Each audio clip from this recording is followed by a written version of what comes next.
این پای قطع شده بیمار و بعد از شستشو چون پا تمیزه نیاز به آنزیم آنچنانی نداری، فقط یه گاز ساده میذاریم. مادر پاتو بیار بالا، این گاز رو، این ویبریل رو، تیکش رو میذاریم روش.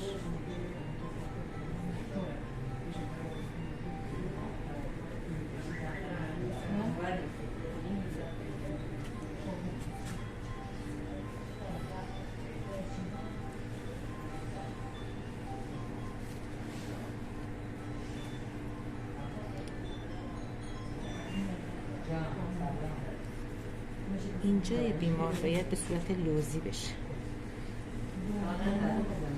که حالت خمره‌ای به دست بیاد. بعداً برای پوشیدن کفش مصنوعی پای مصنوعی کمکش کنیم.